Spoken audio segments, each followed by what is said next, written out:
Proverbs సామెతల 23వ అధ్యాయము 22వ వచనము. Listen to your father who gave you life. Listen to your father who gave you life and do not despise your mother when she is old.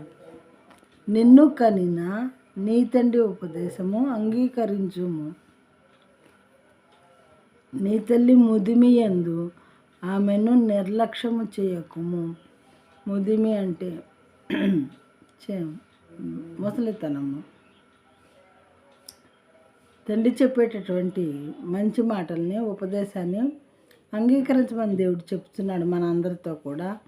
ఆ తర్వాత మరి తల్లిని తన వృద్ధాప్యంలో నిర్లక్ష్యం చేయవద్దు అని దేవుడు మాట్లాడుతూ ఉన్నారు మనలో ప్రతి ఒక్కరితోనూ కూడా.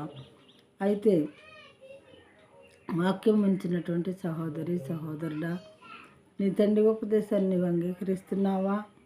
మరి నీ తల్లిని ఆమె ముదిమియందు ఆమె వృద్ధాప్యంలో నిర్లక్ష్యం చేస్తున్నావా? చేస్తే ఈ వాక్యం నీకు. ఎవరైతే దాన్ని నిర్లక్ష్యం చేస్తామో వాళ్ళ కోసం ఈ వాక్యం చెప్పబడింది. కాబట్టి మనల్ని మనం సరిచేసుకొని దేవుని వాక్య ప్రకారం జీవించినట్లయితే మనకి మేలు జరుగుతుంది. దేవుని దీవెనలు కూడా మనకి వస్తాయి.